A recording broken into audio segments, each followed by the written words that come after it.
Ladies and gentlemen, welcome to these special episodes of Chats with Legends. In this session, we bring you this very special conversation with Alyssa Carson, who's skydiver, pilot, American space enthusiast, and doctoral student. Astronaut in training with Postma Academy, global speaker, author, and future Mars worker. More than anything, Alyssa Carson is driven by an insatiable desire to live life to the fullest, to break through the ceiling of possibility and make a positive and lasting impact on the world. The journey to becoming the first astronaut to step on Mars. The only world beside Earth on which humanity has set foot is the Moon, which happened only with the Apollo missions in the late 1960s and until the mid-1970s. Since then, both NASA and other space agencies in the world have dedicated themselves in studying the rest of the solar system, also launching space telescopes to study the rest of the universe, and also investing heavily in the presence of astronauts in space, specifically in the International Space Station. Since the event of Yuri Gagarin, the first man to reach space in 1961, several studies have been carried out by space agencies, such as NASA, to place men beyond the Earth. In recent times, the focus has been essentially on the human exploration of Mars, making in this sense Mars the next giant leap for humanity. The choice of Mars is due to the fact that after Earth, Mars is the most habitable planet in the solar system that has been considered as one of the many candidates for extensive and permanent human colonization, not only because it's closer to our planet, but also for the condition of its surface, which is more similar to the Earth's, in comparison with other planets of the solar system, standing out, for example, the availability of surface waters. With the purpose of knowing a little more about the life of an astronaut, as well as understanding the phenomena of nature, the composition of the universe, and a little more about the astrophysics and astronomy, Chats with Legends got in touch with Alyssa Carson, who is set to become the first astronaut to walk on Mars in 2033, to understand her perspectives and a little about her daily life in her work environment. Follow a magnificent conversation and learn a little more about the astronaut who's going to be part of the crew that will take humanity's new giant leap towards Mars. Hello Alyssa, welcome to this edition of Chats with Legends. Why does humanity need another planet? What is the urgency of this and of the studies that have been done by space agencies? In my opinion, I think that having another planet and just kind of having the option is going to be very beneficial. Kind of more recent reason why we would need another planet, I think, is that, if population continues to grow, having a second place for humans to go, or even just a place for more resources that we can kind of bring back to Earth or even share with Earth. But kind of the long-term plan is just because the sun will eventually burn out, and so will the rest of the solar system. So in order for humans to survive as a species, we're going to have to eventually move on to a different planet. And Mars definitely isn't the final option, because obviously Mars is in the same solar system, but I do believe that Mars is that first step in us understanding that process. And so we have to kind of start that process now of understanding how we could live on another planet and start developing those technologies. So by the time any of that were to happen, we will be well on our way and not really pressuring ourselves into any sort of bad circumstance. But how does it feel to be making history after the Neil Armstrong event in 1969? What does it mean for you? I mean, as far as, I guess, making history and everything, the way I kind of see it is just I'm doing something I'm passionate about. You know, the more I've learned about the space program, the more I've wanted to contribute in any way. In reality, I just want to contribute to the mission to Mars however I can, whether that is being on the mission or even, you know, just participating here from Earth in some way. But I just want to be a part of it just because I think it is super beneficial for all of us. And so I guess that is kind of part of making history. But yeah, I just think it's something that is important for humanity to do. Can you talk about the curiosity about Mars? Why exactly Mars? Basically, I got interested in Mars when I was super young because it was a place that no one had gone before. So kind of initially I was interested in Mars because my dad had told me that people had gone to the moon but not Mars. So in my head I was just thinking, oh well, okay, why not go to Mars, you know? No one's been there before, I wonder what's there. But as I got older and the more I learned about the space of Mars, I'm definitely a lot more motivated and fascinated with Mars based on all the different and cool experiments and research that we can do with Mars. And I definitely think that Mars is the next place to go just because it's the next closest planet with all kind of a reasonable atmosphere and a reasonable living circumstance for humans to kind of adapt to. So I definitely think Mars is the next place in our solar system to visit. What does it feel? What does it feel like to be the first person preparing to walk on Mars?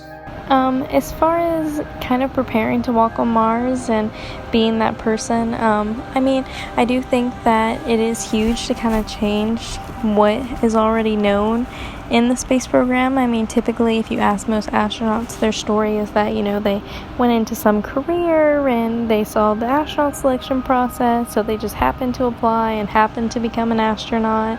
And I definitely think it is very different, you know, wanting to become an astronaut ever since you're little and then actually having that goal in mind and completing everything up to that point with that goal in mind. So I definitely think that kind of changed the thought process about going about becoming an astronaut. So that is pretty cool. I read that one of your goals is to study water on Mars. What do you expect with the studies you intend to do there? As far as studying water on Mars, basically the goal with all the water is just water is so beneficial in so many ways, just kind of the beginnings of life. And we have found ice, we have found liquid water, we have found steam on Mars. So there's a whole lot of opportunity there to either look for signs of bacterial life or even just kind of using that water in either terraforming Mars or even using it as a resource for while astronauts are on Mars. You are the first person to visit all 14 NASA visitor centers and visiting all space camps, and you are the youngest person ever to be accepted into the Advanced Space Possum Academy. Do you want to talk a little about this, your dedication, dynamism, and the thirst to achieve the goals you set? So basically, kind of all the different things that I've done, the visiting the 14 NASA visitor centers was part of the passport program. Visiting all the different space camps was just to kind of help me learn more about space and learn more about everything that I was interested in. And then Advanced Possum Academy, which was like basically the first level of Project Possum that I got involved with. So basically Project Possum is a citizen science research program, basically, so it's just a bunch of everyday people contributing to research. So that has been really awesome because I've been able to get involved with real life research like microgravity flights, water survival training, G-force training, spacesuit evaluations. So that has definitely been kind of a game changer in all of this. But basically the way I've gone about it is anything that looks interesting to me I kind of want to participate in, and so that's kind of why all the different things I've done is kind of all over the place, just because it's me trying to figure out what I'm interested in and just kind of going after it. But it's definitely not stuff that you have to do. Can you tell us about the processes, paths that made you an astronaut? Do you remember how it all started? So basically, the path to becoming an astronaut is, the requirements to actually apply is having a master's degree as well as some work experience and then just passing the physical. And so basically, the way I'm going about it is having those, requirements in mind, but also wanting to build on that resume. So, I'm in school right now. I'm studying astrobiology because you can really study almost anything you're interested in to eventually apply. But basically studying and then also trying to figure out what else I can add to build on my astrobiology major and what to build on that to actually maybe add some unique things to my resume so that when I apply, I can hopefully have a better chance of being selected, but who knows. What are the reasons that made you love space, being an astronaut or loving astronomy? Basically, the thing that kind of got all of this going, I really like space and kind of being an astronaut and everything in between, for a whole lot of reasons. I got started just at a young age liking space, and just the more I learned about it, the more interested I was, and so that just kind of kept building and building and almost like just kind of creating a passion, I guess. What do you hope to find on Mars? What are your expectations? I really hope that the mission is super successful and finding, a whole lot of data, hopefully some new resources that can be useful. I think bacterial life in the water will be pretty game-changing, but in general, I think the goal of the mission to Mars is just to figure out as much about Mars as we can to really understand how possible it would be to turn it into another planet. I couldn't forget to ask this. Do you believe in aliens? Do you believe in the possibility of finding new life on Mars? As far as believing in aliens and stuff, I do believe that something small like bacterial life is super possible on Mars, especially with the steam there. So I do think little things like that are possible kind of all over the universe. But as far as intelligent life, I do think that there is intelligent life out there. The universe is just too big for there not to be. But I don't necessarily know, how close they are. I wouldn't necessarily say that there's intelligent life on Mars. How would you feel if you had contact with aliens on Mars, if you believe they exist? I think that if there were to be some kind of intelligent life on Mars, any sort of contact and things, I feel would just kind of go a little awkwardly and maybe be a little weird. I probably wouldn't really know how to react, but I don't necessarily think that there's anything intelligent, probably just little bacterias that can't really do much. How do you analyze the latest space activities, such as the last launch of NASA through SpaceX ships? As far as everything going on with SpaceX, I did get to watch the recent launch, and that was super exciting. I absolutely love everything that SpaceX is doing, and I love the collaboration going on right now in the space program. So really just excited to see kind of SpaceX continue and see what else comes about the private industry. How does it feel to be representing women and girls in the world of science? And what is your perspective on the work of women in science in particular? As far as being a woman in STEM and all of this, it's very exciting. I'm really glad that I kind of have the platform and ability to be able to kind of inspire other girls to go into this, and then also just kind of teach kids in general about all the non-traditional jobs that are out there. So just really excited to be able to represent that and hopefully encourage more girls to go into this, because it is a field that is male-dominated. Looking at the diverse young people of the world, what advice would you give to those who have a dream, a goal, and a desire to do something different that will probably change the course of the world for the better?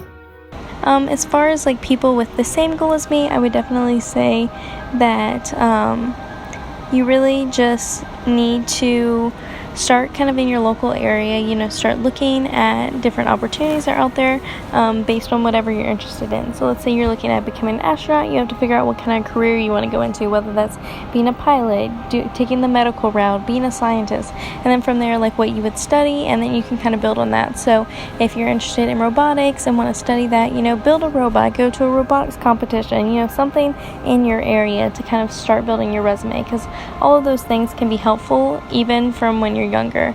And as you go to all those things, tell people about your dreams and tell them what you're interested in doing, because you never really know where opportunities are going to come from. We look forward to see you being the first person to step on Mars. But for now, can you tell us exactly what you're doing as trainings? And how are they going? Which training sessions want more attention and dedication? As far as like the different trainings I'm doing, basically most of the stuff is with Project Possum, like I've said, and basically I go to wherever it may be for a week. All the different things usually come with a class that is like a month to a month and a half, kind of like before the actual thing, but all the different ones are kind of different. So for example, like the microgravity flight was up in Canada, and we spent a week kind of doing different research, but all of it is for research. So basically we will do all the tests, we'll take turns kind of going through the different things, but definitely they take a good bit of like just time, just actually completing them and kind of taking off of school and that kind of thing. So I can't always do all the different research evaluations, but I try to do as many as I can. I read that Sir Bert Carson made a documentary about you, where he asks you if the humans had already gone to Mars, and you reply that I quote, "No, we already went to the moon, but not to Mars." Can you talk about the influence and the meaning, the value that your father plays in your professional career? Definitely just my dad in terms of kind of everything that I've done. My dad just kind of supported me when I was younger, and told me, what happened in terms of going to the moon and what was really like the next step. And so even when I was little, he told me I could go to Mars if I wanted to, and then he went to space camp with me, even riding like all the simulators and doing the missions with me. So definitely my dad has supported me in everything that I've done, and traveling, scheduling, just about anything. So I couldn't really be exactly where I am without him. How to reconcile, manage all this, NASA, life in space, the professional side with your personal life? As far as like managing all the different stuff in my life, I mean, the most basic or the most simple day is just going to school, doing homework, whatever, nothing really too special from anybody else in the world. But basically, if there is like an interview or something, or maybe an online space course, something like that can maybe spice up the day. But for the most part, like most of the traveling stuff that I do is usually on breaks. Sometimes it's during school, but again, with all the different trainings, they are kind of in a set location for a set date and set week. So it's not like I'm doing them weekly. It's just I go and do those whenever they're available and whenever I'm able to kind of make it work with school. But I try to keep school as top priority. Can you tell us more about the influence of the backyardigans in your life? As far as like the backyardigans, that is just kind of like our best guess as to what inspired all of this. Basically, I had a poster for the cartoon The Backyardigans hung up in my bedroom, and it was from the episode Mission to Mars, and that was just a TV show I used to watch frequently when I was a kid. But it's really just the best guess me and my dad can come up with as to what really got me talking about Mars in the first place. No one in my family has a space or science background, so it was weird when I just started asking my dad about space and about Mars. So that's really just the best guess we have as to what could have sparked all this kind of crazy mess and this dream of mine. To all our listeners, it was a pleasure to have you there. We see you in the next episodes of Chats with Legends. Alyssa, Thank you for this huge opportunity, for this privilege to be able to talk to you. We hope to have you here on the next episodes of Shots of Legends. Thank you.